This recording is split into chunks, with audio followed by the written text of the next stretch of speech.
But since we're on the topic of the elites, of the right-wing elites, Ted Cruz gets to just hop a plane and go to, Cancun and hang out in the sun, while his constituents literally freeze to death. If he can do that, why is there so much deference for that? Why is there so much excuse making? Well, you got to remember that the right wing, they have made a religion out of money, and keep in mind they just had their God King, Donald Trump, who is a goofy, almost comic book level, cartoonish, rich guy, lives in a golden a golden skyscraper. His casino was just demolished in Atlantic City because it failed. But so this is really interesting. So now that Trump has left Washington, and his, the Trumpian stink is starting to leave some of the city. One of the places where the epicenter of that rot was the Trump Hotel in Washington, D.C., the former post office building. Where, talk about emoluments clause, where foreign dignitaries knew they needed to stay if they wanted to curry favor with Trump, where all kinds of people, it was basically pay to play. Clinton Foundation ain't got shit on just the Trump Hotel, right? All kinds of people going there, spending a bunch of money to make Daddy Trump happy. But it was also just a meeting place for Trump, his lackeys, his sycophants, his guys, his gals, his family, but also his staff, and his supporters. And this story just came out in the Washingtonian,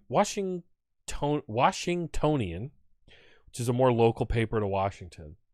And this will blow your mind. And if you think, any time the right wants to call Democrats the elites, especially as we have this new left insurgent wing of the party that includes people who used to be bartenders like AOC, or Cori Bush, who was a single mom living in her car, got COVID on the campaign trail. School teachers, union organizers. As more of these people enter the Democratic Party, keep in mind it was Donald Trump who was their most extraordinary unifying figure. But check this out. This is an incredible story. You should really read this if you can get the time. Trump Hotel employees reveal what it was really like catering to the right-wing elite. 4 years worth of stories about VIP visits and grooming protocols, palm greasing, rotten vegetables, and that time they lost Steve Mnuchin's coat. Written by Jessica Sidman. I didn't learn about her till today. She's fantastic. My goodness, what a wonderful bit of reporting we have here. Let's see. Listen to this. This is incredible. So this is about the folks who worked at the Trump Hotel, specifically in the restaurant, and what it was like dealing with Trump, not just Trump, but his cronies, right? His guys that would come in. Oh my gosh. So everyone knew table 72 belonged to the president. The round booth in the middle of the Trump Hotel's mezzanine was impossible to miss. It didn't matter how many Congress members were clamoring for a reservation at the steakhouse, or whether some tourists tried to slip a manager some cash, which they definitely did. No one sat at Trump's table except the president, his children, and occasionally an approved member of his inner circle like Rudy Giuliani or Mike Pence. In practical terms, the restaurant wanted to avoid the horror of turning away the leader of the free world if he happened to show up on a whim, but the seat also developed a kind of mystique. Sure, it may now be a relic in an underperforming venue, but for those 4 epic years, it was a carefully curated prop in the Trump show. So this hotel, this is where people went to grease the palms of Trump and his administration. And this restaurant is where, if you wanted to scene, you had to be seen there. Let's see. And when the star appeared, you had to stick to the script. Quote, a standard operating procedure document recently obtained by Washingtonian outlines step by step what exactly you had to do and what to say anytime Trump dined at BLT Prime, the hotel restaurant. Guys, there was a special document just for Trump This is how Daddy Trump likes his restaurant experience.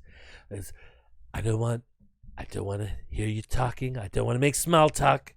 I want specific things, and this is what you will do for me. Listen to this. This is nuts. As soon as Trump was seated, the server had to, quote, discreetly present a mini bottle of Purell hand sanitizer. This applied long before COVID, mind you. Discreetly present a mini bottle of Purell. Trump is famously a germaphobe. Next, cue dialogue. Good time of day, Mr. President. Would you like your Diet Coke with or without ice? The server was instructed to recite. A polished tray with chilled bottles and highball glasses were already prepared for either response.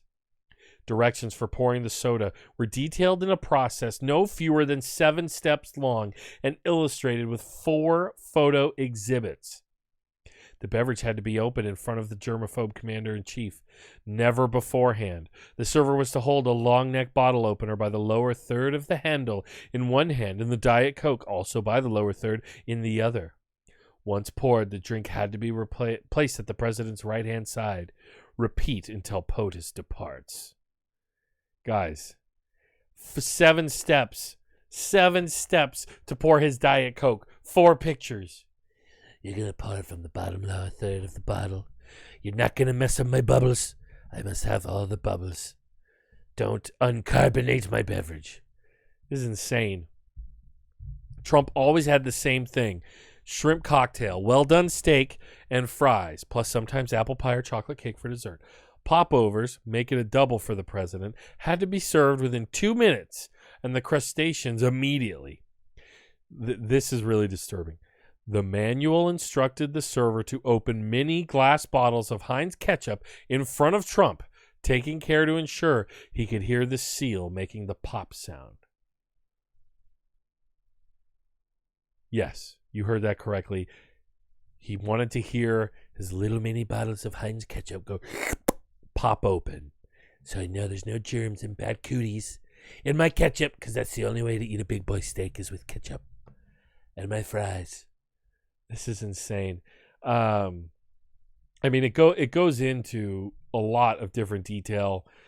You know, there's some funny anecdotes, some stuff that's just a little, not that crazy, just kind of funny stuff. Oh my gosh, let's listen to this. The whole SOP reads like a pop star's rider, which is apt for a place that served as center stage for the Trump drama and its entire cast of characters.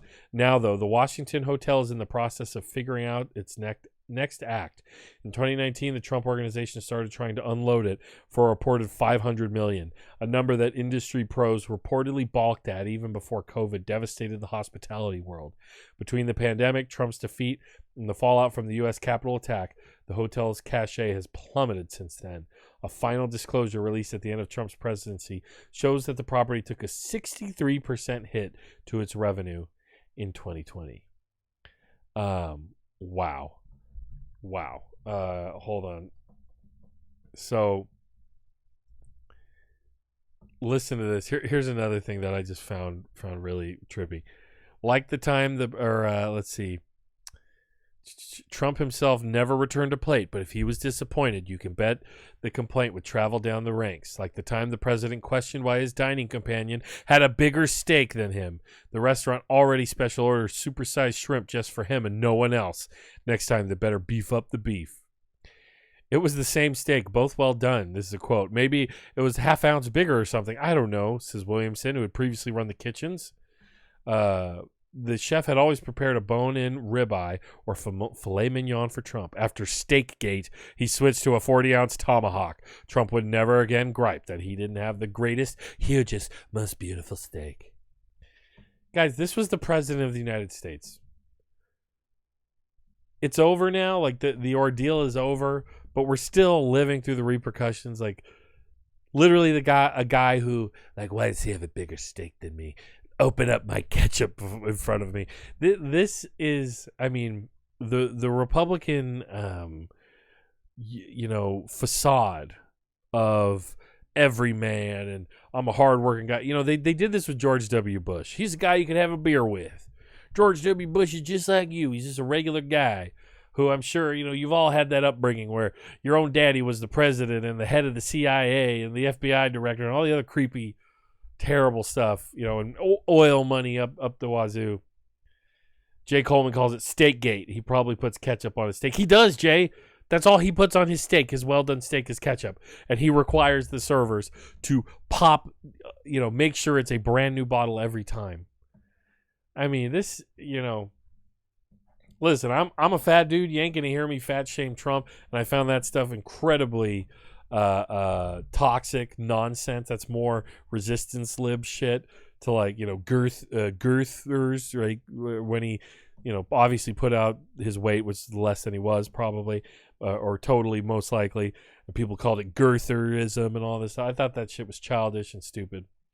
But just the idea that this guy had his own shrimp waiting at his hotel, his own steak, it has nothing to do with I mean, there's gluttony to it, but just also there's something really creepy about having this level of, you must do all of this for me. You're going to pour my soda a certain way. You're going to have a little bottle of Purell to squirt discreetly. I don't want people seeing my Purell. I don't want it. I mean, it's crazy. It's really crazy. Jay Coleman, didn't he have a McDonald's put in the White House? What do you think? What is he, Richie Rich? That was a Richie Rich movie. He had McDonald's in his house. No, I don't think he had a McDonald's. He had a button on the Oval Office desk where he'd hit it and someone would bring him a Diet Coke. It was a Diet Coke button. That was his thing. He better watch out. I mean, didn't Tammy Faye Baker die of brain cancer?